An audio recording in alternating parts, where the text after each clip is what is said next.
사람이 내게 말하기를 여호와의 집에 올라가지 할 때에 내가 기뻐하였도다. 예루살렘아, 우리 발이 네 성문 안에 섰도다. 예루살렘아, 너는 잘 짜여진 성읍과 같이 건설되었도다. 지파들 곧 여호와의 지파들이 여호와의 이름에 감사하려고 이스라엘의 전례대로 그리로 올라가는도다. 거기에 심판의 보좌를 두셨으니 곧 다윗의 집의 보좌로다. 예루살렘을 위하여 평안을 구하라. 예루살렘을 사랑하는 자는 형통하리로다. 내 성 안에는 평안이 있고 내 궁중에는 형통함이 있을지어다. 내가 내 형제와 친구를 위하여 이제 말하리니 네 가운데에 평안이 있을지어다. 여호와 우리 하나님의 집을 위하여 내가 너를 위하여 복을 구하리로다. 아멘. 세세무궁토록 찬양과 영광과 경배를 받으시기에 합당하신 우리 하나님 아버지께 찬양과 영광과 경배를 올려드립니다. 허물과 죄로 죽었던 저희들을 구원하시고 하나님의 자녀 삼아주시니 감사드립니다. 험한 세상 사는 날 동안에도 택하신 백성들을 눈동자처럼 지켜주시고 보호하시며 생명싸게 감싸주셔서 오늘 주님 앞에 함께 모여 예배 드리게 됨을 감사드립니다. 하나님 이 자리에 임재하셔서 우리가 드리는 예배를 기쁘게 받아 주시옵소서. 이 예배가 하나님께는 영광이요 저희 모두에게는 무한한 은혜의 시간 되게 하여 주시옵소서. 주님 앞에 나왔으나 우리 삶의 무거운 짐, 질병, 근심, 걱정, 염려 가지고 나온 이들도 있습니다. 이 시간 하나님께 예배 드릴 때에 우리의 모든 질병, 문제 다 주님 앞에 내려놓고 감사로 예배 드리오니 예배 중에 말씀을 듣는 중에 찬송 중에 기도 중에 하나님의 치유가 있게 하시고 회복의 역사 있게 하여 주시옵소서. 그래서 삶의 기쁨과 감사와 새힘 얻어서 우리 삶의 자리로 돌아가게 하여 주시옵소서. 감사드리며 예수님의 이름으로 기도 드리옵나이다. 아멘. 찬송가 44장 부르시겠습니다.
영광 나타내소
한 주간의 삶을 돌아보면서 하나님 앞에 마음으로 입술로 삶으로 범한 모든 죄를 고백하는 참회 기도 드리겠습니다.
하나님께서 참여하는 우리에게 주시는 말씀입니다. 내가 그들의 악행을 사하고 다시는 그 죄를 기억하지 아니하리라. 여호와의 말씀이니라. 아멘. 사도신경으로 하나님께 신앙 고백 드리겠습니다. 나는 전능하신 아버지 하나님, 천지의 창조주를 믿습니다. 나는 그의 유일하신 아들 우리 주 예수 그리스도를 믿습니다.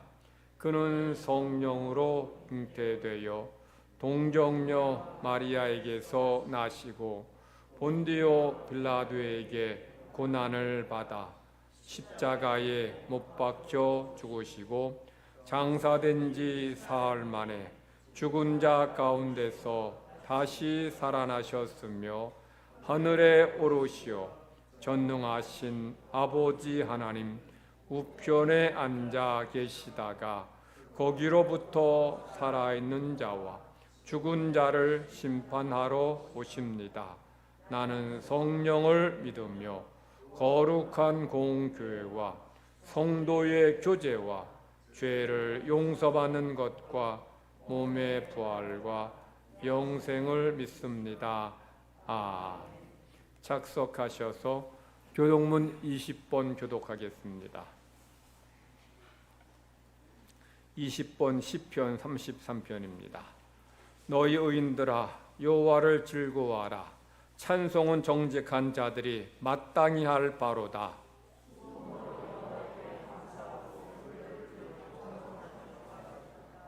새 노래로 그를 노래하며 즐거운 소리로 아름답게 연주할지어다.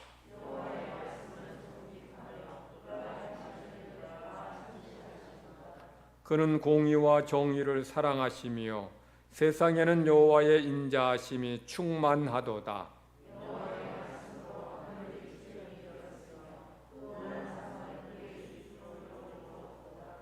그가 바닷물을 모아 무더기같이 쌓으시며 깊은 물을 곳간에 두시도다.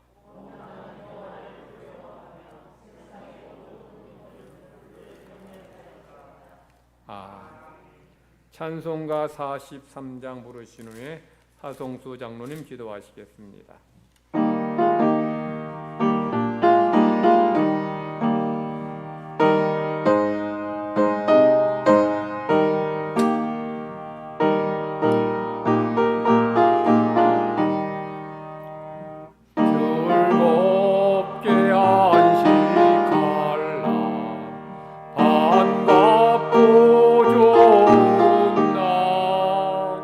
내 마음을 변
전능사신 하나님, 사랑하는 자녀들 십자가 사랑으로 사랑하여 주시고 구속하여 주시고 구원의 은혜에 감사를 드립니다.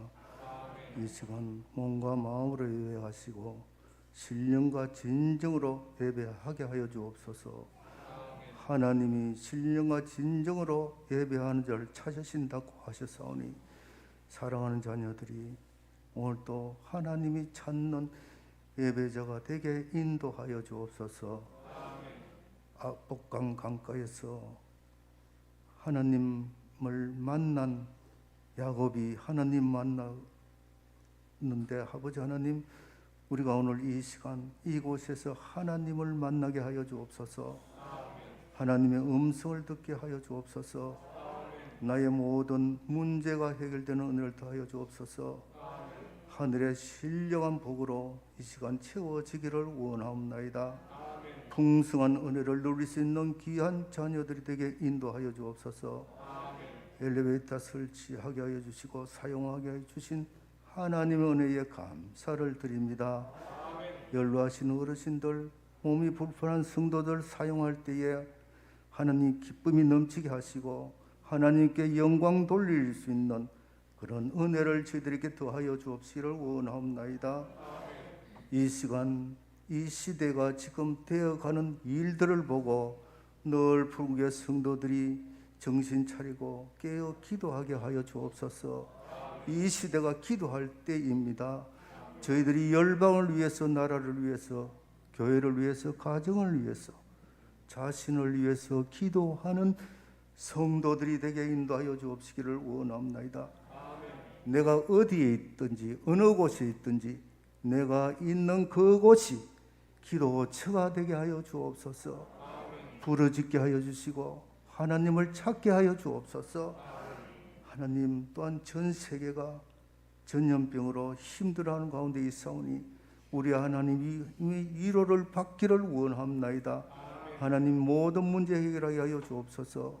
우크라이나 전쟁에 인하여 많은 사람들이 고통을 당하고 있는 가운데 있습니다. 생명의 위협 속에 있사오니 하나님께서 지켜주시고 도와주셔서 전쟁을 하루속히 종식시켜 주시옵시기를 원합나이다.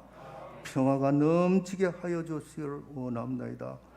이 나라 하나님, 정치, 경제, 사회가 안정될 수 있도록 도와주시고 다음 정부를 통해서 경제적으로 활성화될 수 있는 이 나라가 되게 인도하여 주옵소서. 주의 종 귀한 말씀이 선포합니다. 하나님, 오늘 또 저희들 은혜가 넘치게 하여 주옵시고 영과 육의 하나님 강건함을 더하는 말씀이 되게 인도하여 주옵소서. 유치아동부 자녀들 하나님 예배가 회복되어서 하나님 말씀으로 양육할 수 있도록 도와주시고 그 아이들이 하나님 인격적으로 하나님을 만날 수 있도록 인도하여 주옵소서. 지휘자 귀한 찬양을 통해서 하나님 영화롭게 할 수 있도록 도와주시고 하나님이 기쁨이 되게 인도하여 주옵소서. 감사를 드리며 예수님의 이름으로 기도드리옵나이다. 아멘.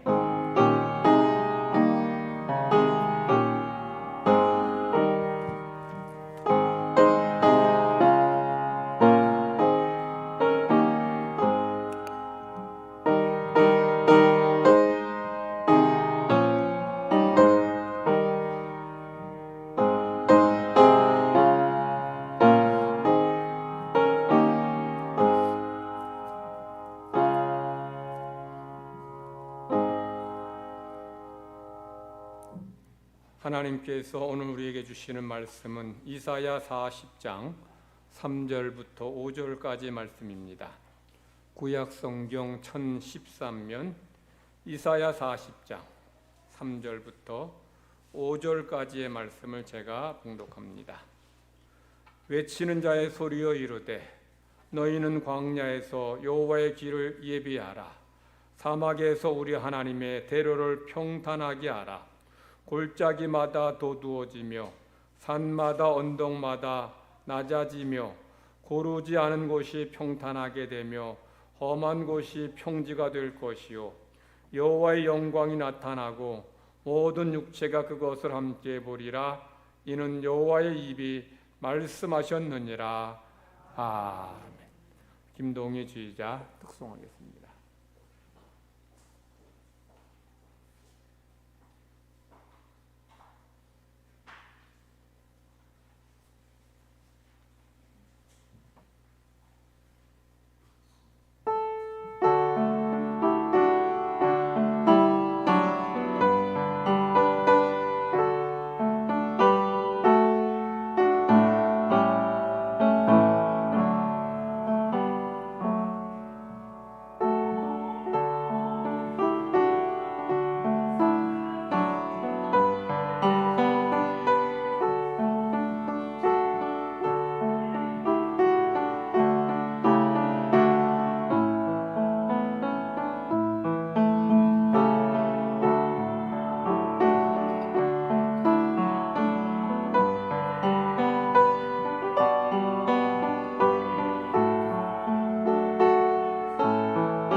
아멘.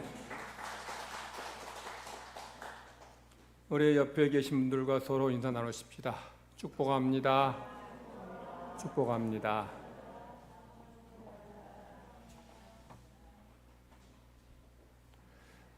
군대에서는 사단장이나 높은 분이 부대를 방문하면 부대 전체가 난리가 납니다.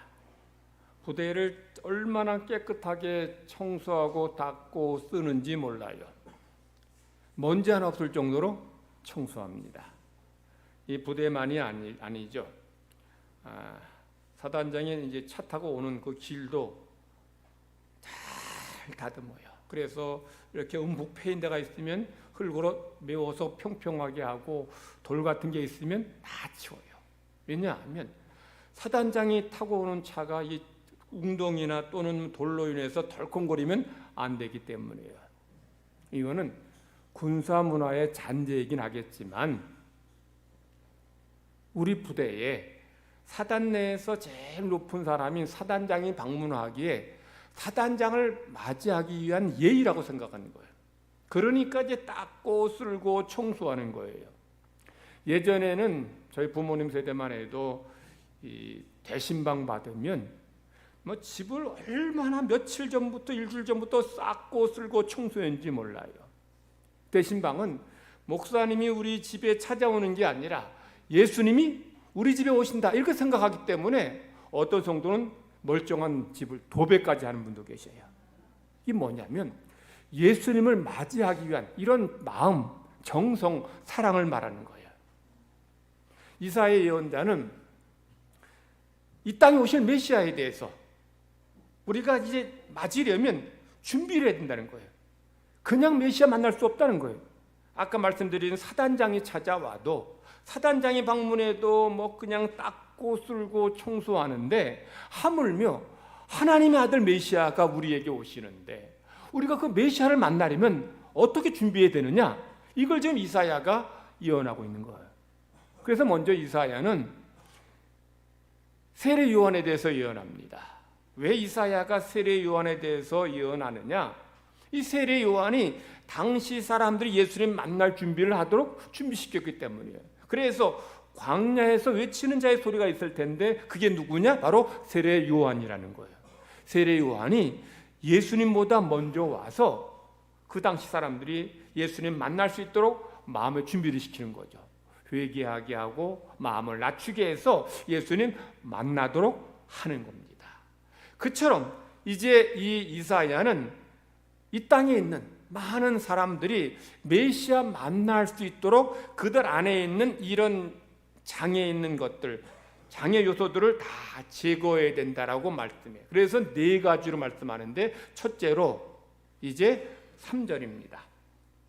광야에서 여호와의 길을 예비하라. 사막에서 우리 하나님의 대로를 평탄하게 하라. 자, 메시아를 만나는 첫 번째는 뭐냐? 광야에서 여호와의 길을 평탄하게 하고 사막에서 여호와의 대로를 평탄하게 하고, 그러니까 광야에서 여호와의 길을 준비하고 사막에서 여호와의 대로를 평탄하게 하는 것이 메시아를 만나는 첫 번째 방법이라는 거예요. 자, 광야에서 여호와의 길을 준비하고 사막에서 여호와의 대로를 평탄하게 하는 거, 이 뭘 말하느냐? 광야와 같은 마음 가진 사람들, 사막 같은 마음 가진 사람들이 예수님 메시아 만날 준비를 하라는 겁니다. 여러분, 광야, 사막 어떤 곳입니까? 물이 없는 곳입니다. 건조한 곳입니다. 황폐한 곳입니다. 즉 이렇게 그 심령이, 마음이 황폐하고 건조한 사람들이 메시아이신 예수님을 만나도록 하라는 겁니다. 마음의 심령이 강팍하고 건조하고 황폐하면 메시아를 만날 수 없기 때문이죠. 자, 지금 방금 말씀드린 것처럼 광야, 사막은 건조하고 메마른 곳입니다. 거기다가 씨를 뿌리면 어떻게 돼요? 씨가 싹이 나고 자랍니까? 아니에요. 말라 죽습니다. 씨가 자라면 싹을 틔우려면 수분이 있어야 돼요. 습지가 있어야 돼요. 그런데 사막은, 광야는 수분, 습지가 없으니까 씨를 아무리 뿌려도 씨가 싹이 나지 않고 자라지 않습니다. 마찬가지로 그 심령이 건조하고 황폐하고 이 드라이한 사람들은 아무리 하나님의 은혜의 말씀을 주고 메시아가 찾아와도 심령이 메마르니까 말씀의 씨앗이 그 속에 자랄 수 없는 거예요. 그래서 그런 이들이 주님을 만날 준비를 해야 한다는 거죠. 한마디로 광야와 같은, 사막 같은 마음밭을 가진 사람들은 심령이 건조한 사람들을 말해요. 심령이 메마른 사람들을 말합니다. 심령이 메마르니까 메시아신 예수를 만나도 은혜 받지 못하고 생명의 말씀 들어도 깨닫지 못하고 여전히 그 심령에 말씀의 씨앗이 자라지 못하는 거예요. 자, 광야, 물이 없는 곳이죠. 왜 물이 없습니까? 너무 당연한 얘기였지만 비가 내리지 않기 때문에요. 왜 광야 비가 내리지 않습니까? 비를 뿌리는 비구름이 없기 때문이에요. 그러니까 비를 뿌리는 비구름이 있어야 비를 내리고 그래야 땅이 이제 황폐해지지 않고 건조해지지 않는데 비를 뿌리는 비구름이 없으니까 이 비가 내리지 않은 땅이 건조해지고 사막이 됩니다. 대부분의 그 광야 사막은 내륙 깊숙한 곳에 있어요. 그러니까 바다에서 비구름이 올라와서 이게 이동하다가 사막까지 오기도 전에 비를 다 뿌려버리니까 대부분의 그 사막 광야는 내륙 깊숙한 곳에 있으니까 비구름이 오기도 전에 비가 다 떨어져 버리는 거예요. 그런데 바다 가까이에 있는데도 불구하고 광야 사막이 되는 곳도 있습니다. 성지순례 가보신 분은 아실지 모르겠는데 성지 이스라엘은 지중해 바로 옆에 있어요. 지중해 몇 킬로 떨어져 있지 않습니다. 그런데 사막이 있어요. 유대 땅 남쪽 아래가 광야입니다. 유대 광야예요. 성지순례 가면 쿰난 공동체가 살았던 곳을 항상 방문하는데 이 쿰난 공동체가 살았던 곳이 바로 유대 광야입니다. 여기 왜 가냐? 거기에서 쿰난 공동체가 살았던 곳에서 쿰난 성경, 쿰난 사본이 발견됐기 때문에 거기 가요. 가면 뭐 황량한 사막에 그곳에 가면 1년에 비가 100mm에서 200mm밖에 내리지 않습니다. 여러분, 왜 바로 옆에 지중해라는 바다가 있는데 왜 이런 사막이 생길까요? 이상하지 않나요, 여러분? 당연히 바다는 거기 수분을 증발시키면 이제 비구름이 형성되고 비구름이 이동하면 당연히 사막에 비를 쏟을 텐데 왜 바로 옆에 지중해가 있는데 유대 광야가 생길까요? 이유는 산이 없기 때문입니다. 자, 비구름이 이동하죠. 이동하는데 산이 있어야 비구름이 가다가 가로막히게 돼요. 그래서 비가 쏟아지게 되고 내리게 됩니다. 자, 비구름이 이제 한 10m 두께의 비구름이 이동한다 합시다. 그러면 10m 정도의 비구름 가지고는 빗방울 몇 방울 정도 뿌릴 정도에 한 10mm 그 정도밖에 못 내려요. 그런데 산이 있게 되면 비구름이 가다가 계속 산에 가로막히게 되니까 이게 비가 점점 더 비구름이 두꺼워지죠. 자, 정확히 비구름의 두께가 몇 미터여야지 비가 내리는지 모르지만 한 100m, 200m 뭐 이렇게 이상 비구름이 쌓여야 모여야 비가 내린다 합시다. 그러면 산이 없으면 비구름이 그냥 10m가 계속 지나가게 돼요. 그런데 산이 있게 되면 10m 두께 비구름이 오다가 계속 겹치고 점점 두꺼워지고 비구름이 밀도가 높아지게 되는 거예요. 그러니까 비가 많이 내리게 되고 폭우가 쏟아지게 되는 거예요. 성도 여러분, 가끔 뉴스에서 제주도에 비가 뭐 500mm 왔다, 600mm 왔다 그런 뉴스 좀 들어보셨습니까? 왜 그래요, 여러분? 바다에서 비구름이 형성되어서 이동하다가 어디에 걸립니까? 한라산에 막히는 거예요. 한라산에 막혀서 비구름이 계속 거기 쌓이고 모이니까 이게 비구름이 굉장히 많아지고 두꺼워지고 비구름 밀도가 높아지는 거예요. 그래서 제주도의 평균 강수량이 2200mm라고 그래요. 우리나라 다른 지역 평균 강수량은 1300mm 정도밖에 안 돼요. 몇 미리 차이 납니까? 900mm 차이 나요. 왜 이런 차이가 나요? 비구름이 만들어졌는데 한라산에 막혀가지고 비가 거기서 그냥 왕창 쏟아지는 거예요.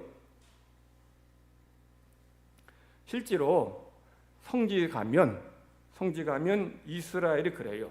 지중해에서 비구름이 만들어져서 이제 비구름이 이동하다가 이 시온산에 가로막히게 돼요. 그래서 시온산 서쪽에는 비가 많이 내려서 한 연 강수량이 1200mm 정도 내리는데 시온산 넘어가면 이미 여기서 비를 많이 뿌렸기 때문에 여긴 비가 좀 덜 와요. 그래서 시온산 동쪽에는 한 700mm 정도밖에 안 와요, 비가.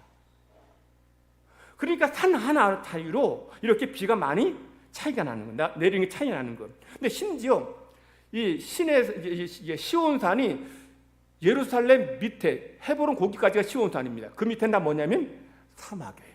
자, 그러니 바다에서 비구름이 지나가는데 시온산 쪽에 거기는 비구름에 걸려 산에 걸려서 비가 많이 내리는데 시온산 밑에는 비구름이 그냥 지나가는 거야. 지나가면서 한 10mm, 20mm, 30mm 뿌리고 그냥 계속 가는 거예요. 그러니 이 넓은 광야가 다 뭐예요? 사막이 되는 거야. 비가 내리지 않는.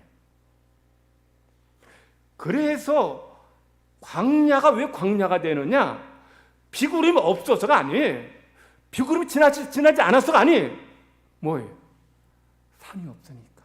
비구름이 머물 산이 없으니까 이 사막이 되고 광야가 되는 거예요. 여러분, 사막하고 옥토하고 차이가 뭐예요? 땅 자체가 다른 게 아닙니다. 사막은 비가 내리지 않는 곳, 내려도 조금밖에 안 내리는 곳.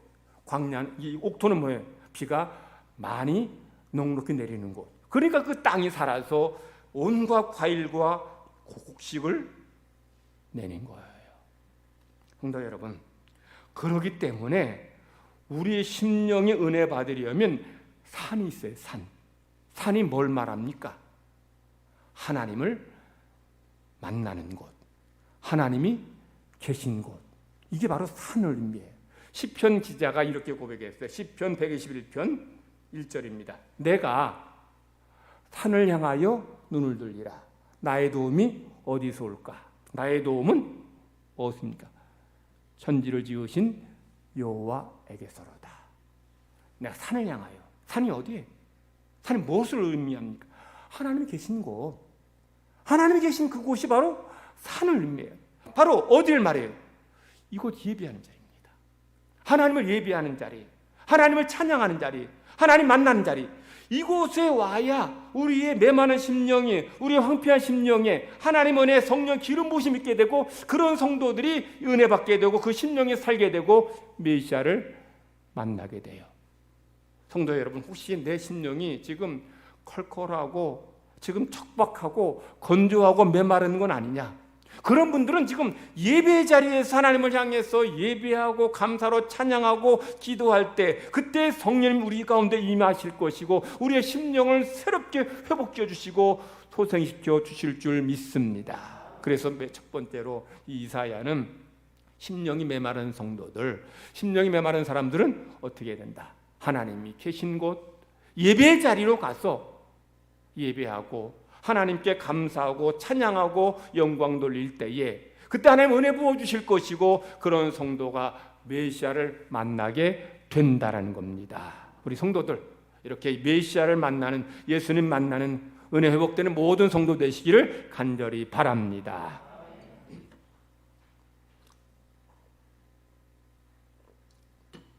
메시아 만난 두 번째는 골짜기를 메우는 겁니다.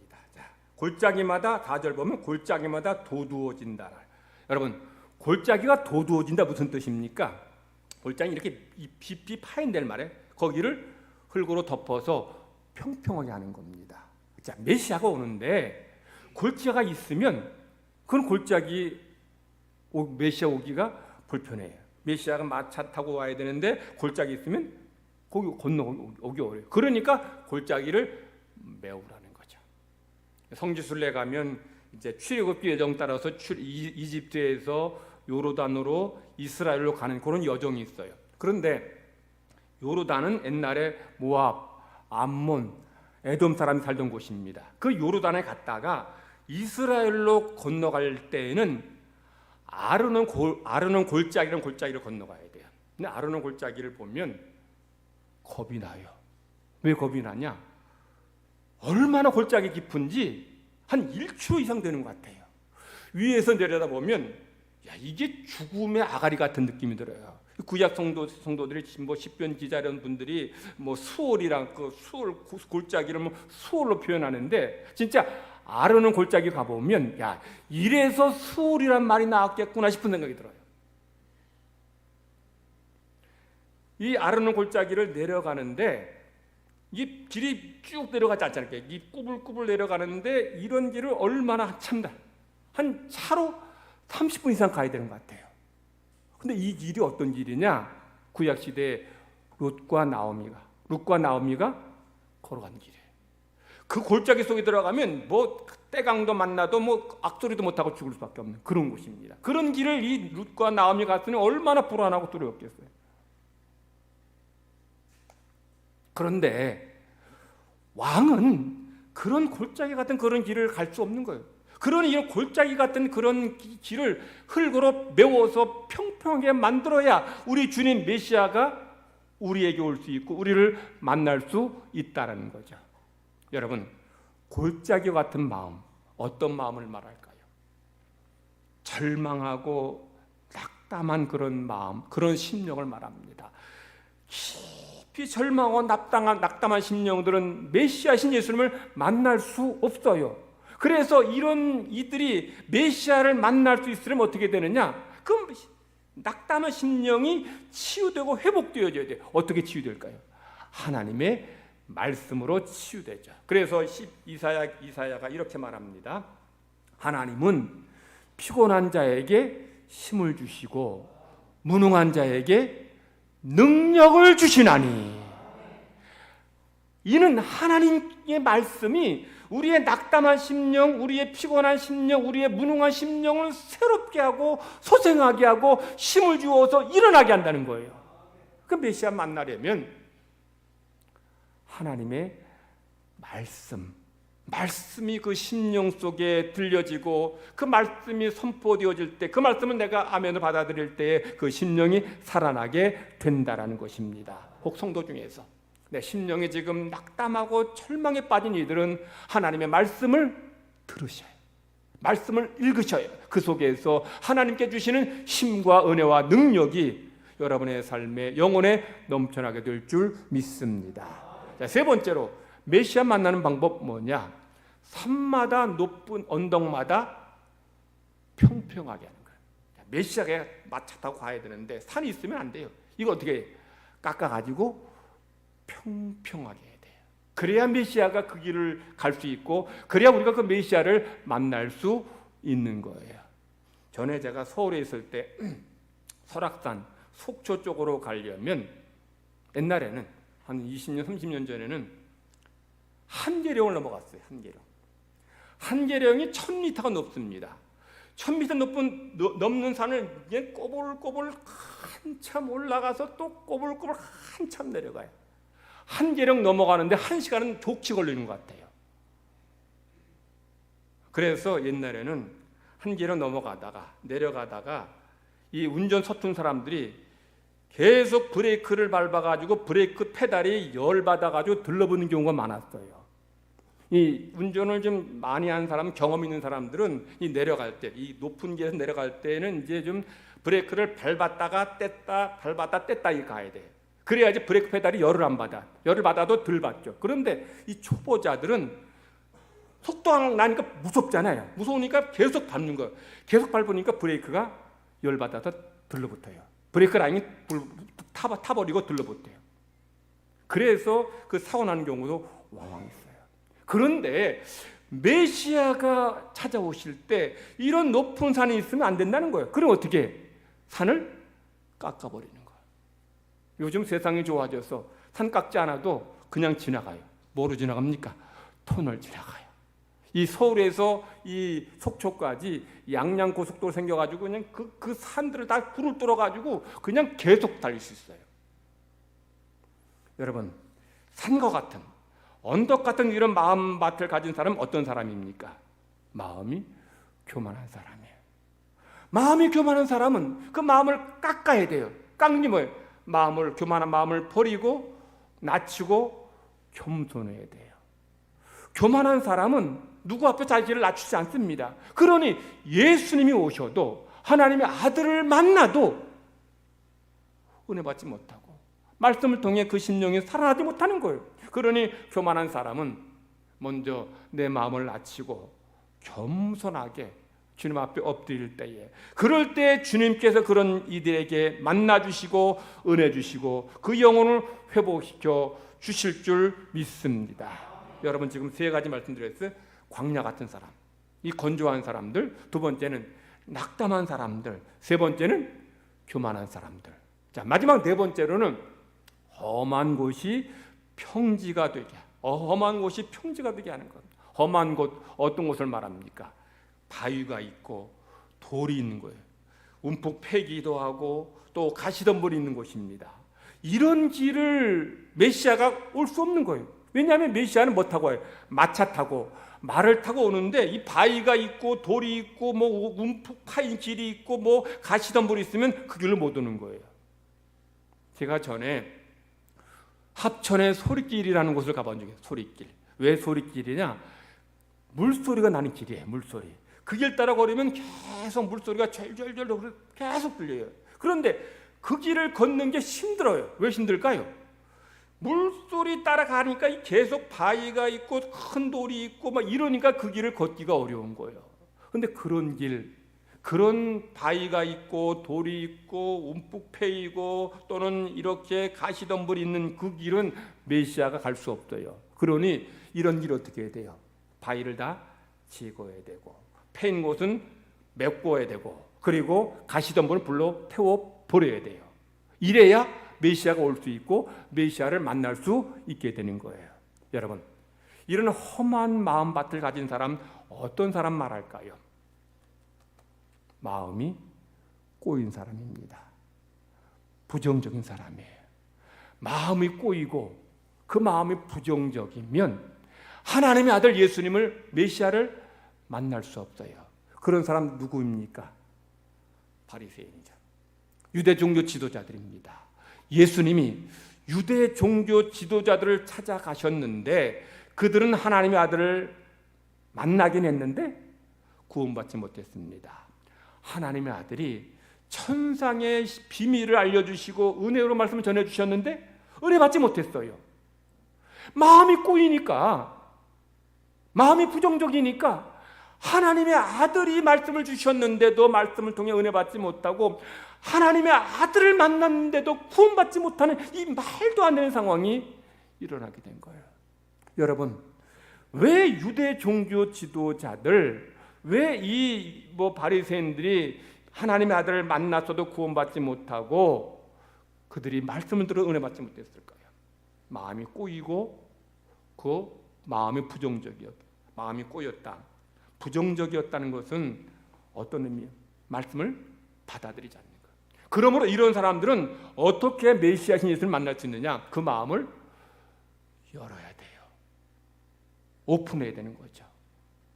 그래서 하나님 말씀이 선포되어질 때에 이 말씀은 하나님께서 나에게 주시는 말씀이구나. 이렇게 듣는 것이 마음을 여는 것이고 그런 사람들이 메시아신 예수님을 만날 수 있게 되는 거예요. 아무리 은혜로운 말씀 전해도 이 자리에서 예수님이 오셔서 말씀 전해도 내가 마음을 닫고 마음을 꼬인 상태에서 부정적인 마음으로 있으면 은혜 못 받아요. 여러분, 사람과의 관계에서도 우리가 정말 대화가 잘 통하려면 마음이 열어야 돼요.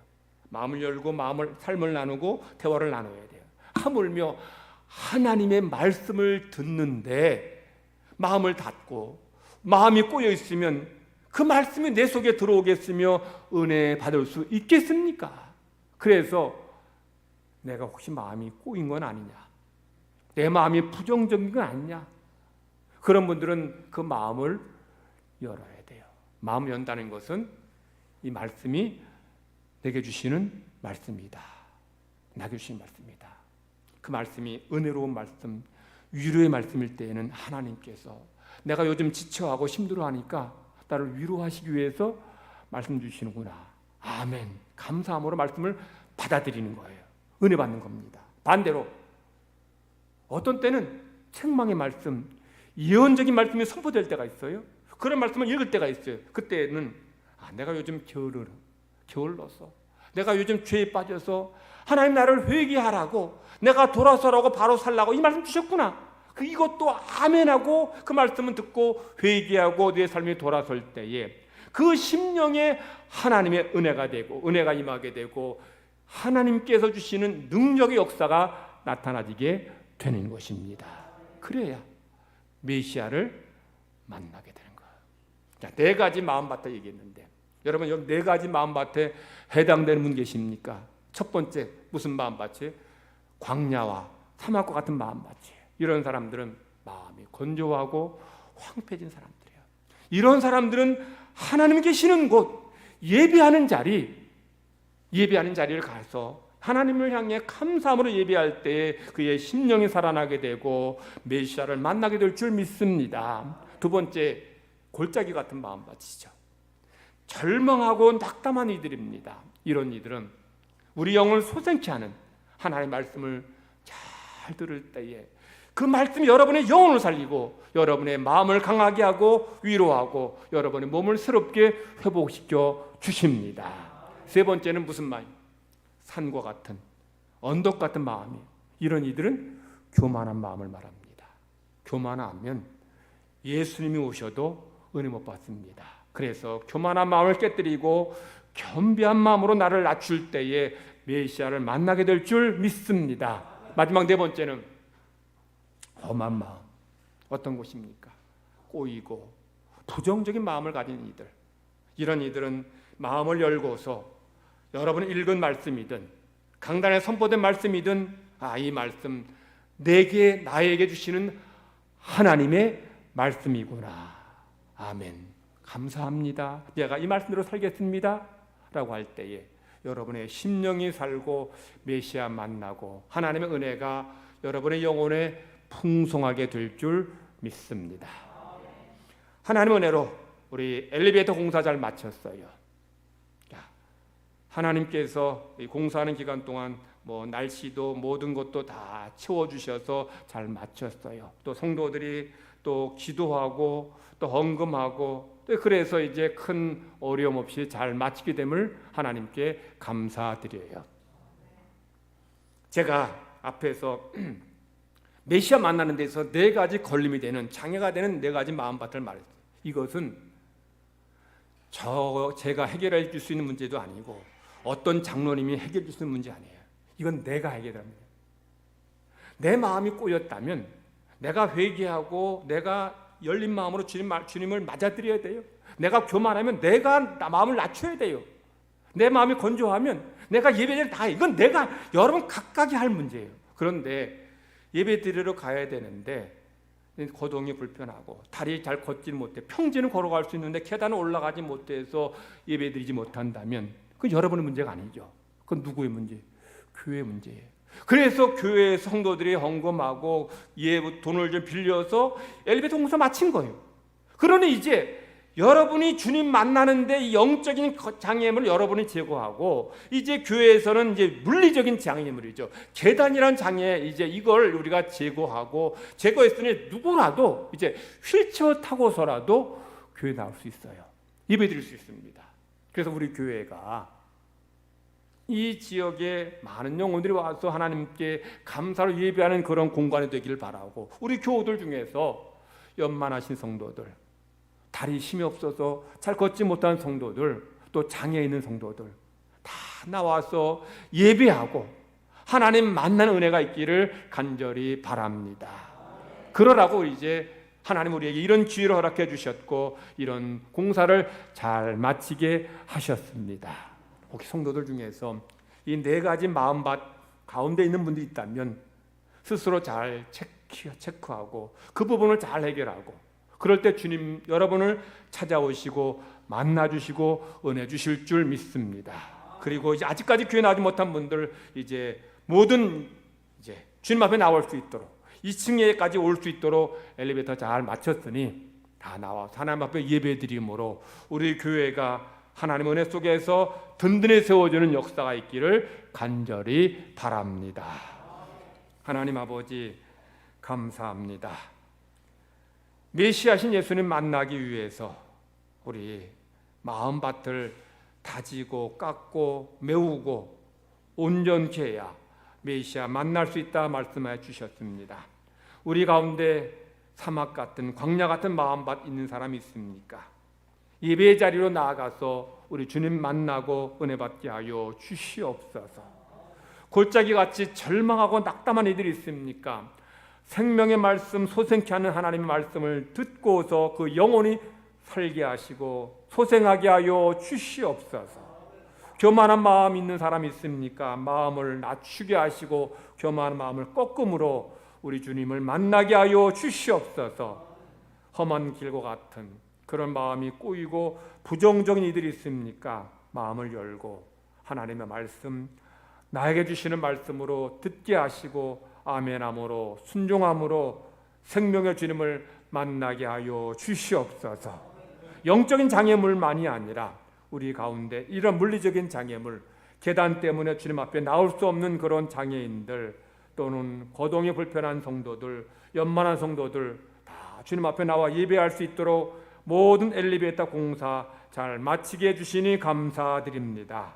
이 우리 예배당이, 우리 교회가, 우리 모든 성도들이 언제라도 나와 예배할 수 있는 곳이 되게 하시고 하나님을 찬양하며 하나님 만나는 곳 되도록 은혜 내리어 주시옵소서.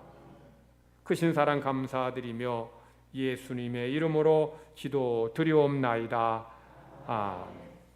찬송가 438장 부르시겠습니다.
하나님의 은혜 가운데 평안에 지나게 하심을 감사합니다는 마음으로 김일성 원사님 4월 한 달도 지켜주신 은혜 감사합니다는 마음으로 예물드립니다. 기도드리겠습니다. 하나님 아버지 감사합니다. 하나님의 은혜로 하루하루 살아갑니다.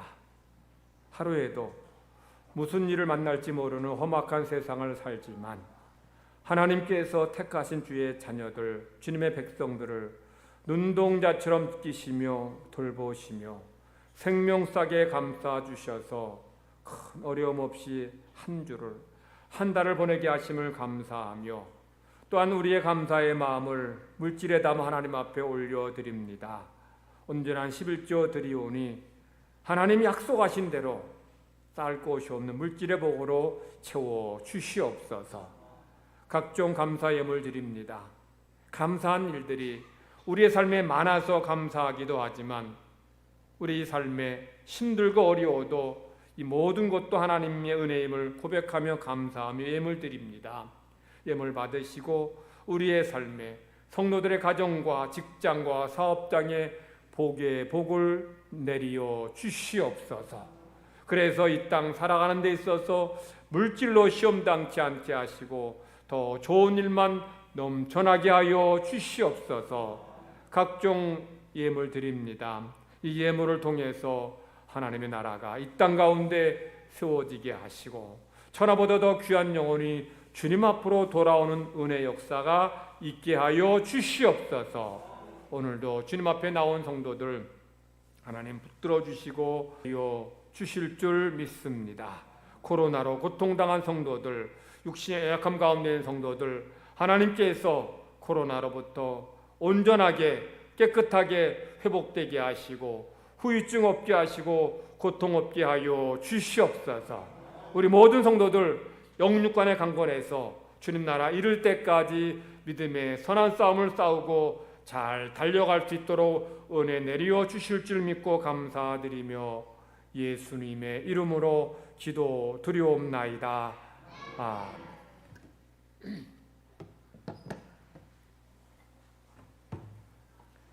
교회 소식 전합니다.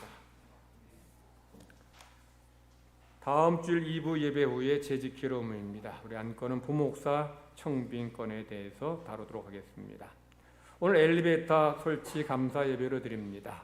우리 하나님의 은혜로 공사 잘 마침을 감사드리고 우리 예배 마치고 나갈 때 성도들 우리 팥떡 우리 준비했는데 맛있게 드시기 바랍니다. 우리 오늘은 떡이 풍성한데 또 우리 홍승진 목사 우리 사임하면서 그동안 감사하다 해서 또 홍 목사 가정에서 떡을 또 준비했어요. 그러면 떡 풍년 떡 파티인데 여러분들 맛있게 드시고 또 건강하시 바랍니다. 다음 주일은 어린이 주일로 지킵니다. 어린이 주일에 유아 세례식이 있습니다. 해당되는 아기 부모들은 오늘까지 부목사에게 신청해 주시기 바랍니다. 4월 30일 이번 주 토요일에 오후 5시 문답식이 있습니다. 다음 주일 천원독 경금이 있습니다. 오늘부터 우리 예배에는 1, 2부 전에는 구분해서 드렸는데 이제는 구분하지 않고 자유스럽게 예배에 오셔도 됩니다. 여러분들 전에 2부 예배 오신 분들은 늘 예배 오셔도 되고요. 편안하게 하시면 되겠고요. 또 5월 달부터는 교회 학교 대면 예배로 드립니다. 그리고 남녀 선교회 우리 회의 원래에 모여도 되고요. 찬양대 다음 주일부터 할렐루야 찬양대 서시기 바라고 금요 성경 기도 성경 공부 다음 주일 금요일부터 시작합니다. 여러분들 이제 우리 다시 모여서 믿음의 삶 우리 잘 살아가시기를 바랍니다. 2022년도 봄 대신방 좀 늦었지만 5월 4일부터 시작합니다. 신방 받고자 원하는 가정은 목자에게 말씀해 주시고 이번 올해는 신목장부터 구목장 아래로 내려가도록 하겠습니다. 나머지 교회 소식 참조해 주시고 주보에 나오진 않았지만 내일 오전 10시 30분에 동지역회 연합회 모임이 있습니다. 우리 여전도회 임원들 가셔서 우리 잘 섬겨 연합 활동에 섬겨 주시기를 바랍니다. 우리 이 시간에는 우리 감사패를 우리 증정하는 시간 갖겠습니다. 우리 김바석 장로님이 우리 엘리베이터 공사한다고 우리 장로님들 다 애쓰고 수고하셨지만 특별히 책임 맡아서 전체적으로 이제 애쓰고 수고해서 그래서 교회에서 이쁜 감사패를 준비했습니다. 감사한 마음을 이렇게 담아 드리는데 잠깐 앞으로 나오시 바랍니다. 앞으로 나와 주시고요. 올해는 아주 이쁘게 까맣게 해서 이쁘게 했는데 이쁘죠. 제가 올라오셔 제가 읽어 드릴 테니까 감사패 장로 김반석 장로님은 늘 푸른교 엘리베이터 공사를 위해 헌신적으로 봉사하셨기에 온 교우가 감사의 마음을 이 패에 담아드립니다. 대한예수교 장로의 늘 푸른교회 담임 목사 이경조. 제가 드릴 때 여러분들 박수로 또 우리 다 모두 수고하셨지만 다 애쓰셨지만 우리 장로님 대표로 받는 겁니다. 그렇게 우리 박수로 우리 축하해 주시기 바랍니다.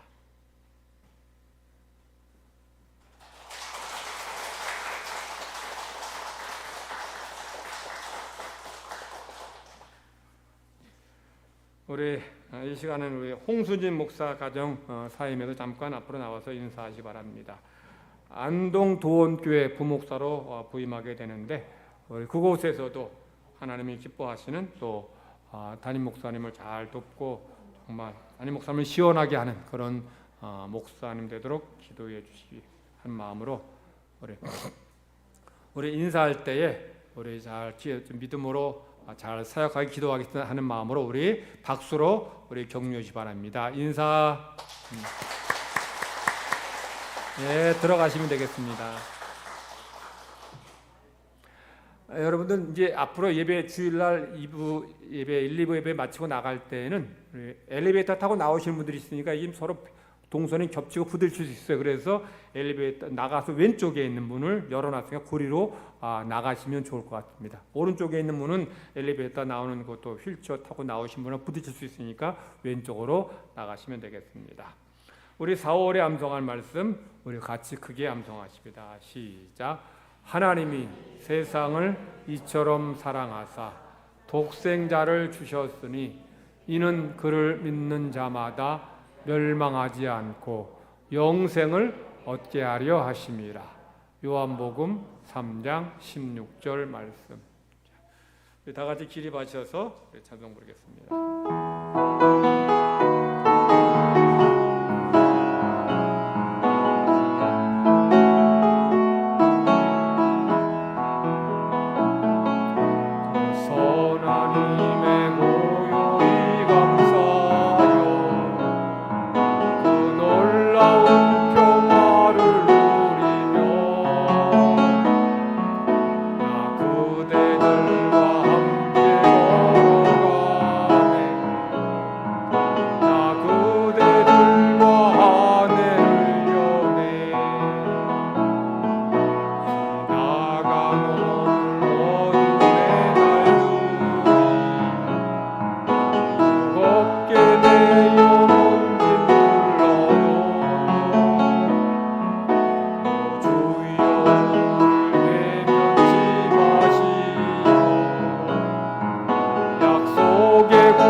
여호와는 네게 복을 주시고 너를 지키시기를 원하며 여호와는 그의 얼굴을 네게 비추사 은혜 베푸시기를 원하며 여호와는 그 얼굴을 네게로 향하여 드사 평강 주시기를 원하노라. 아멘.